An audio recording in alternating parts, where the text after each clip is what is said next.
All right. Well, welcome everyone to AI Appetizers, a taste of ethical AI for educators. Want to thank Holly Cartwright from PBS Western Reserve for reaching out and partnering together to put on this Lunch and Learn series all about AI and what that could look like. Again, the link is there at the bottom. It's a bit.ly link. There's a QR code there as well that you can access. But we're going to start off our AI appetizer sessions for the next couple weeks, starting with our AI starters. So maybe you even have something yummy to eat with you right now. So it's like you're enjoying like some chips and salsa or guacamole, whatever it might be. But what we're going to really focus on in this session today is getting students engaged with AI in the classroom. And so I definitely want to make sure that during this session that you are able to share and learn from others. So feel free to add comments in the chat, unmute if you want to when we get to some of our questions, because I think that's how we learn best, is by sharing our experiences, as well as hopefully taking away one piece of information or a resource that you can use for something to try with your own students or in your job role. All right, so here we go. We're going to start off with talking about students and using AI. So I want you to think about this question.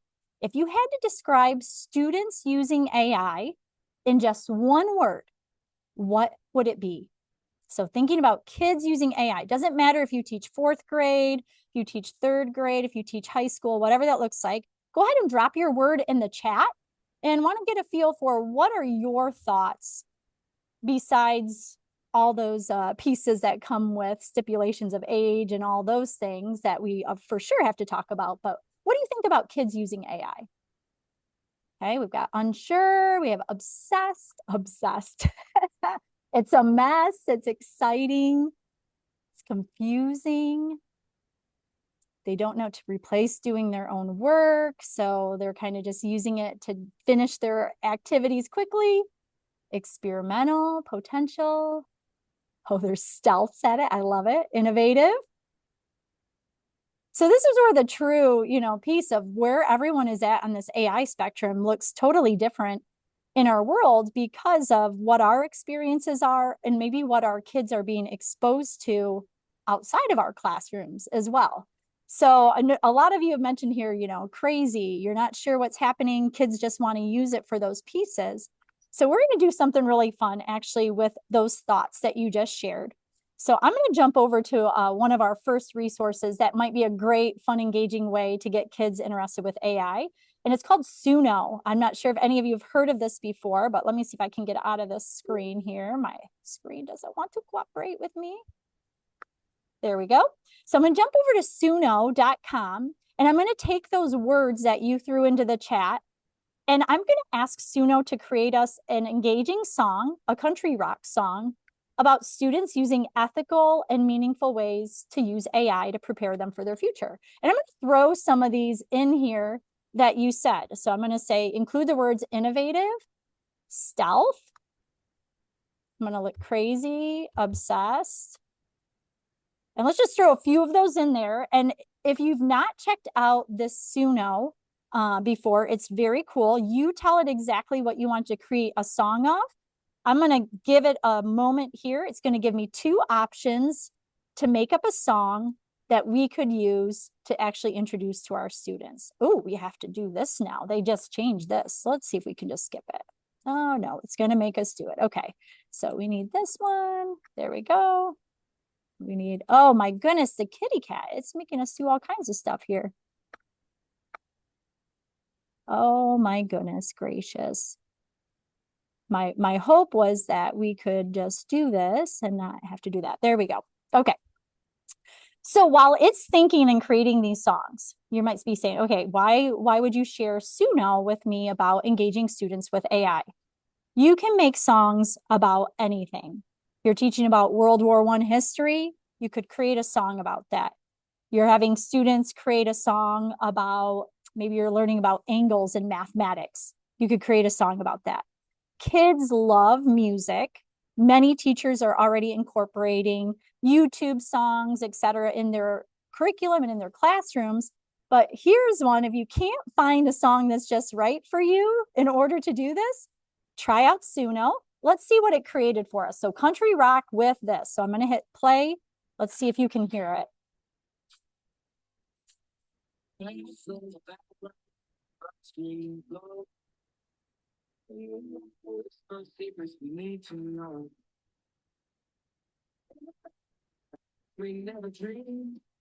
Okay, could you hear that okay? It's a little quiet if Little you can quiet. make it. Okay, so I'm not gonna worry so much about the sound of this, but I want to point out over here on the right side of my screen, here is where the lyrics actually come out. So if I don't like the feel of that song and don't think it's going to engage my students at all, over here on the right, I can actually see what the lyrics are that it put together for my prompt that I wanted to give it. So it's a super fun way to kind of get kids engaged and thinking about AI, how it works, how it can create things. And then you can start to have a really great conversation about, like, is this copyright? Is it pulling from someone else's work? So you could really go down a rabbit hole with this. One example I do just want to share very quickly. So I had a teacher this summer. He's a kindergarten teacher, and he goes, he had the most fun during our time creating songs about how to tie your shoes. And I'm like, oh yeah. But because the kids need different ways to learn that. And he said the kids just loved it, which is super cool. So check out Suno, and definitely have that as a resource that you can tuck away and try out before we meet again next week. All right. Okay. Oh, I see someone put in the chat here too. I want to watch kind of both things to make sure. Said, for this example, is it really having kids create something? Did they really create it? Ooh, okay. So they could. I didn't show you in that Suno area, but I gave it a prompt. But you could totally have kids come up with the lyrics and have them copy and paste lyrics into that. And then it would be their own lyrics that they would use. So I'm glad I caught that question there. And feel free to add other questions. I'll try and monitor that as we're rolling through today. All right, so next engagement strategy. We've created a song, right, to kind of get kids thinking. But let's talk about playing a game. So a lot of the resources I'm going to share with you today are K-12. So it doesn't matter, even adults. So it can be used for anyone, depending on the tool, which we'll get into a little bit later. But this one is a fantastic one for all ages. I call it E for Everyone. This link right here is the Byte, and Byte is a AI space to use for education. It does not require any student logins. It's from the Codebreaker team, and you can use this with any age of student at all. So no requirements in ages, no 13 and up. You could use this with your elementary students, and it's a great place to start. So kids love games, right? Adults, we sometimes like games, depends on what it is. So here I asked it to create a game, 2 truths and a lie. And so you can see here on the screen, this is my prompt that I wanted to give it. So I am asking it to tie 2 curriculum standards. And I said, hey, let's generate 3 statements about ancient Egyptians based off of the Ohio Learning Standards with middle school students. So specifically, it would be 6th graders that would be doing something like this. 2 of the statements should be true. 1 should be a plausible false statement. Keep the false statement subtle enough to encourage discussion and critical thinking. Then I did have to change and add to my prompt. I had to tell it, don't tell us which is true and false, because the first time I put this in, it actually was telling me, well, these 2 are true and this one is false. No, we want to play a game. And so when we identify the false statement, explain to us why this is false. So I'm going to jump back out of this if I can. My computer's having fun with me today, and hopefully you can see this on my screen. So here I took that prompt, and here is what Byte said. So Byte's my AI chatbot. He gave me these 3. He says, here's number 1, 2, and 3. I'll make it a little bit bigger if I can. There we go. So hopefully you can read it on your little screens. But here we have ancient Egyptians believed in afterlife. The Greek pyramid of Giza was built by slaves, or Cleopatra, the last pharaoh of Egypt, was actually of Greek descent. So which one do you think is the false one here that is going to be the one that we are going to call out? Is it 1, 2, or 3? And if you want to throw it in the chat again, go ahead if you're able to. And then I'll wait just a moment till I get a couple responses, and we'll see which one do you think is the lie. see if we have any in here. I have someone saying 1. Okay. Perfect. Ooh, someone else is saying 3. Oh, you guys are going to make this really hard. Let's see what the majority vote is. Okay. So maybe we have some actual like social studies teachers in here. I don't know. But let's go with 3. So it looks like the chat says 3 is the lie. So all we have to do, and this could be run by a student, absolutely. You could give them that prompt. They could copy it and paste it into Byte on their own. Because the cool thing about AI is every time if Holly were to put this same prompt into Byte and Kathy was to put it into Byte, we will not get the same 3 sentences. So we could each play on our own, but it would be really fun to play this together as a class. Oh, cookie check failed. No. So let's try this. The fun things about technology, I'm just going to do a real quick refresh. Now it's going to give us a different answer though, probably. So because we were putting it in again. So I'm just going to go with it. Okay, so let's just do 3. I'm not even reading what it is. Okay, so here is Byte's response. Great guess. The false statement is actually number 2 because it switched it on you guys. So don't worry about that. So here it's going to explain to me, because in the prompt I asked it, explain to me why that was not correct. And so Byte does this.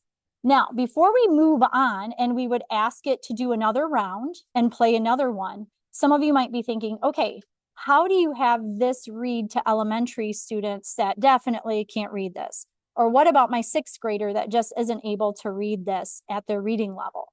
So the nice thing about these resources is you can use your Chrome reader if you want to on Chromebooks, which many of the kids have. Some schools have read and write built into their district, so they could actually have it highlight the text like I did there and go ahead and read it that way to the students. So that is one way that you could start to use AI without any age level restrictions with your students, as well as not worrying about it saving any of their work or saving, of course, any of their personal identification. So you have that as an option. So Byte is super cool. Cool. And I see people are putting other things in the chat that you might want to check out. And that's what I love, because I always learn something new every time we do sessions like this. So when we talk about games, I'm going to just real quick demo a couple other ones over here to the side. So Byte is fantastic for all ages. Now this time I'm in Chat GPT. So this one has an age restriction of 13 and over. And again, I could do this a couple different ways. I have created this prompt for a 20 questions game with kids. This time we're doing 6th grade again, which is fine. But this time we're doing something with the periodic table for science. So they're going to play a game of 20 questions about the periodic table. How would I get this to my kids without them having to copy and paste the prompt? This is really awesome. So in Chat GPT, I can hit the share button. I can get a link directly to my game, and I could share that link via Google Classroom or my learning management system, which is awesome. They put it in and they can start to play again, either by themselves with a partner, or we could do it together as a class to engage them. And you can see here that it said you can only ask yes, no questions. And then I just started off with, do you have more than 10 electrons? Yes, I have more than 10 electrons.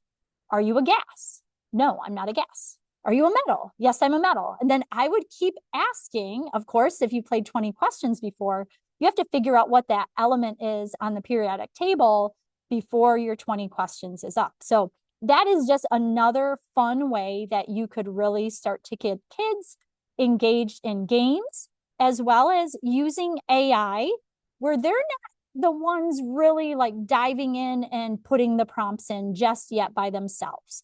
So we're focusing on just kind of some starting points so you can start to model for them, what does it look like, no matter what age they are, and then how are we using this? Now, one piece I didn't mention about all of this is we would start to have those discussions of, is this really real information? Because they might say, Mrs. Danhoff, you know, that information about Egypt, that wasn't anything that we learned, or maybe it was wrong. And that would lend itself to have that discussion about how AI sometimes has false information.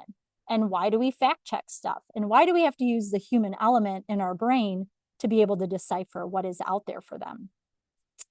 All right, so let's move into another engagement strategy. And this one goes with so many different subjects, building questioning strategies and skills. So how can AI help achieve this for all the different content that you're teaching your students to help them really come up with good inquiry type questions and be able to answer those? So this is an activity, I marked it as an offline activity. I love tech, but sometimes we need to really have kids write and talk and think about these things as well. So I've given you two templates here, and these came from Matt Miller from that Ditch That textbook. So you can click on these, and this will take you to an activity that's called Be the Bot. And what's really awesome about this activity, why it can be offline, even though it's a Google slide template, I've done this with just note cards. So you give the students some note cards, pieces of paper, whatever that is. They're going to get with either a small group or they can just do partners for this one. One person is going to be the AI chatbot, kind of like we just saw with Byte. The other person is going to be the human that's actually making up the questions and asking the bot those things. So you could do this a couple different ways. I would definitely start low level first and just have it be something like spring break. We're thinking about it being warmer out. So whatever you want the topic to be. And so if I say, okay, the topic is spring break, the human, which would be this top box, or on a note card, you could just have them write their question at the top. You have to come up with a good question about spring break. So I might type in there or write in there and say, what is the best place to travel to on spring break? Well, my friend that I would be playing with would have to act as the bot. They would have to remember they're going to respond like a computer would. So they're not going to be like, oh, well, I went to Jamaica a couple years ago. No, the bot does not know that. AI only knows the data that is built into it. So the personal experiences that people have is not something that it has built into it. So they have to actually respond and say, a great place that you may want to go to is XYZ. And they could say really anything with it. And then the next part would be reprompting again. So the human might say, I like that place, but can you give me, so again, they're going to start building those questioning strategies and skills. So before they even step foot on Byte or on ChatGPT, you can actually have them model what an AI chatbot actually would look like. So they understand that piece of prompting, getting a response, reprompting, getting a response. So that way they're building these communication skills as they go through other subjects as well. So not just using AI in there. So those are some really awesome, fun, non-tech using examples that, again, you could do this and model it with young kids like first graders and do it together as a class, or have high school kids go through and do it in the Google slide template, or actually use those note cards. So you have lots of different options of how you could modify that. Okay, we're rolling through. This is a quick session here. So I wanted to focus today for those E for everyone pieces, because we are a gamut of K-12 plus or pre-K even, whatever that looks like. AI is not going anywhere. So how are we modeling for kids appropriate use and getting them engaged in this activity? So again, I want you to take away one resource that you could try from today's session.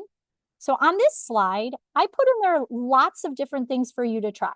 I do not expect you to sit here during this 30-minute session and do every single one of them. And that's why you have access to the resources. So on this slide here, I've given you some multiple curriculum integration ideas.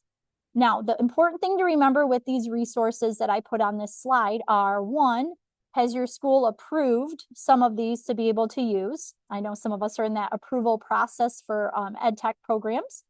And then two, you have to decide, is this something that we can do for free? And I'm going to tell you which ones are free-ish, and then of course, which ones have premium options with it. But what you're going to see here are interactive activities where students, by either scanning this QR code, like what you could do, or I also linked them, so you could just click on those QR codes and it will take you out to it. are going to actually get to interact with a question that is posed by one of these platforms that has something to do with curriculum that you're teaching about, periodic table, algebra, geometry, whatever it may be. And then the students are going to get to experience in a safe place. So not always just out on ChatGPT or on Claude or any of those, a place where you actually will get to see what their interactions and responses are with that chatbot. So you have accountability for how are your kids asking questions? How are they responding to the content that you're teaching them? And so all of these have that availability for you as the educator to see exactly what they're inputting into this AI piece, which is fantastic. So a couple examples here. This one was a ChatGPT created example that I have created. And it was, of course, to get kids engaged. They love Roblox. And so this was another example where I took a math standard. And again, to get it to the kids, you just click that share button and get the link out to them. Remember, your kids have to be 13 and up, though, to use ChatGPT. So that was the only one for that one. Let me jump back over to here. So we have Snorkel is the one in the bottom left corner. So Snorkel has already created content that you can go ahead and pull from an already created activity, or you could create your own. So this activity here has to do with math. And so on this, when the students are responding, what's really awesome about it is that you actually see and kids can record video of them explaining how they solved that math problem. That's a totally different resource than some of the other ones that I have on this page. So they're actually like doing an explain everything where they're moving their mouse and they're drawing and they're typing and they're recording their response. And then me as a teacher, I'll be able to see exactly what it was and how did they respond to it. The neat piece with Snorkel, though, is instead of me having to watch all those videos and grade, which I still would watch them, it is going to use AI to actually determine whose responses were correct and also provide the student real-time feedback, which is really cool. So if you have used Snorkel or any of these resources on this page, feel free to throw in the chat what your experiences have been. Again, Snorkel is free, so there is no cost with that. Brisk up here at the top right can be used with all Google Apps resources. It can create for teachers Google Slides. It can create Google Forms on the fly.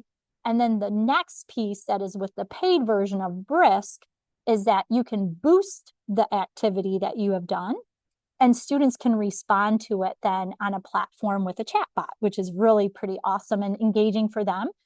And for you to be able to see firsthand everyone's interaction and understanding of that content. School AI is totally free. School AI is a safe place, again, where students can answer and respond to questions. They have already created prompts if you want to use one of their already created prompts. You can talk to Mozart or Beethoven if you want to. They have some things set up in there so students can interact with characters or historical leaders. And then from there, you again see all of their discussion and response that goes with it. Magic School has a free version as well. And then lastly, Curipod. So Curipod, I'm going to jump out just for a moment out of this slide deck. And there we go. I'm going to jump over to my Curipod and show you that Curipod actually is now added this new feature. I know we're coming up into test season. And so here they have incorporated some writing prompts and activities. And with Curipod actually will provide writing feedback to the students, but then you have the option as the teacher to kind of override and add your own feedback into their pieces. It's great practice just to get that writing process down before they're actually posed with those prompts that they'll see on the state tests that are coming up very soon. So feel free to add any of your thoughts on these, of course, as we continue through our session here. And I definitely do encourage you, maybe afterwards when you are eating lunch, to try and scan some of those QR codes or click on them and see what it looks like as a student. All right, before we wrap up today, some things to think about when we talk about engaging students in AI use is remembering these important pieces. So thinking about learning as a process over the product. So I've had many teachers say, hey, my kids are just using AI to write their papers and turn it in. Okay, how do we fix that? What conversations have we had with our students, like class expectations? Let's focus on the actual process of learning of all the pieces they need together and incorporate AI into that learning process. So they're not going to know how to do this by themselves for sure. It's new to us. So we're learning with them sometimes, and that's totally okay. But we want to start modeling what this is going to look like for them.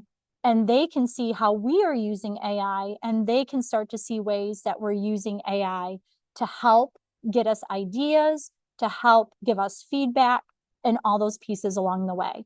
And then, of course, I love to always talk about PBL, but maybe we shift our thinking even as educators to not just giving them that writing prompt at the end or that slide deck, but let's have them demonstrate their learning in other creative methods along the way. Here's that big piece about modeling. So anytime I want to use AI with students in any of those games or activities that you saw at the beginning, we want to make sure that we are talking about evaluating if it's appropriate, if it's true information. Does it have to be something that is made up so AI can make up things sometimes? So we really need to model for kids that human element that is very important to build into this. So making sure that they don't see that, sure, I'm just going to copy and paste it. It's not always true. So how do you know it's not true? Well, let's go back and fact check it together. So again, doing that together as a class or having kids work in small groups if they're older students is a great way for them to start really evaluating the AI every time that they're utilizing it. If you're looking for a little more, so if you say, I like some of these like quick little activities just to start using them with my kids in class, there's a few more from the Google Arts and Culture that are great, like bell ringer type things that you can use on here. But if you're really looking for like a curriculum that you could start to implement, twice a week, or if it's even like 3 times a week with your students, I've added some different resources in here for you of already created fantastic information that you can start to really teach kids about how machine learning works, how does AI work, and even take them a step further. So, and it goes all the way from elementary school all the way up to high school and beyond. So feel free to check out those extra fun resources as we go through. All right, we're going to wrap up here today. So I'm wondering from you, and I see some questions that have been in the chat here too, how could you use AI to engage your students? So maybe it's something you're already doing, but feel free to either unmute or put it in the chat. How could you, after what you've learned today, use AI, or how are you already using AI to engage students? So we'd love to hear from anyone.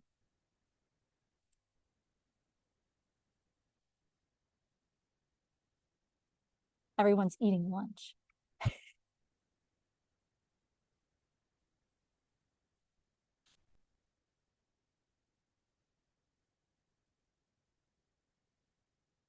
All right. This could help my teachers in the classroom. Awesome. Awesome. And that's always the main point of this. Cool. Okay. Quick and easy. And that's what I think is the biggest piece. Overwhelming. So those curriculum ones I showed, maybe down the road a little bit, or for your teachers that have already started using AI. But I think just to get that piece started and start modeling it with kids, definitely using some quick, fun, engaging activities would be super helpful. Awesome. Small bites. That's what we wanted to do. Very cool. Okay, so as we get ready for next week, thinking about this for your challenge, just try one of the, I call it new to you AI resources that maybe you learned about today. So maybe it was, I saw someone put in the chat, Diffit. That was one I didn't have on there. So maybe you want to check that out, or maybe you want to look at Brisk. Whatever it is, try something either with your students or by yourself. And then be ready for next week. We're going to kind of do a share out at the beginning and see how those things went for you. And then lastly, because this is a 4 lunch and learn series with bite-sized appetizers for us, we've created a Padlet that is linked here. And that Padlet will house our presentations for each week. And it will also have the recorded sessions of these. Probably next week later on, sometime we'll get that piece added to it. But for right now, the presentation is included in it. And definitely feel free to utilize that and share anything that you got out of today. I would love for you to be able to start using those things.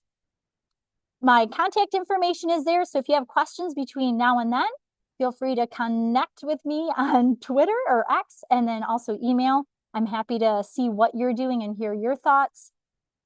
And then thanks so much for joining us today. I think I made it with just 3 minutes over. So wanted to keep to our lunch and learn topics. We really look forward to seeing you next week, and feel free to share out, and we'd love to have more people register and be a part of our learning exploration. So thanks so much for this today, everyone. I'm going to look at the links. Great. Have a great day, everyone. See you next Friday, same time, same place.